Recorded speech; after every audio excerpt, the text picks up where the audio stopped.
L'info sur AL24 News, bienvenue.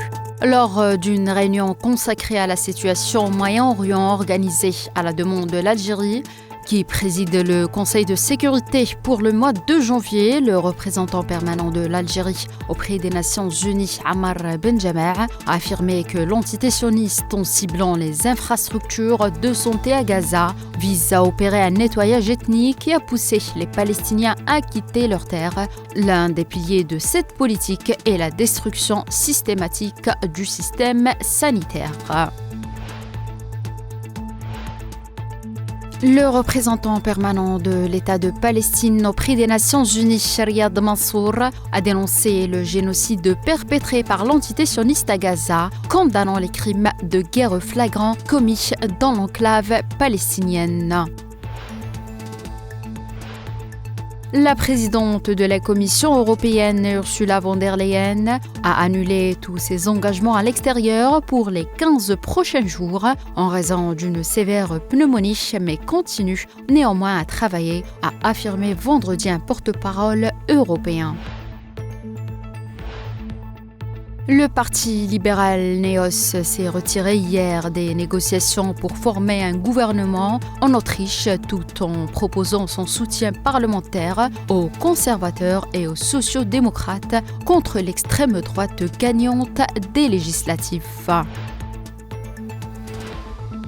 Des milliers de Sud-Coréens manifestent dans les rues de Séoul ce samedi dans un contexte politique de plus en plus chaotique au lendemain d'une tentative infructueuse d'arrêter le président déchu Yoon Suk-yeol, accusé de rébellion pour avoir tenté d'imposer la loi martiale début décembre. Microsoft compte dépenser 80 milliards de dollars sur un an pour construire des centres de données nécessaires au déploiement des modèles et applications d'intelligence artificielle générative, a indiqué hier Brad Smith, le président du géant de l'informatique.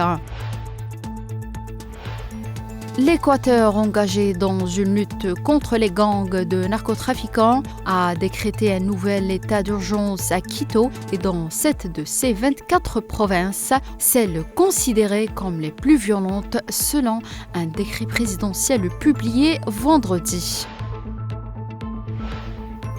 Environ 80 soldats du Guatemala et du Salvador sont arrivés vendredi à Port-au-Prince pour soutenir la police d'Haïti dans le cadre de la mission multinationale de sécurité, laquelle peine à enrayer la violence des gangs, a annoncé la police locale.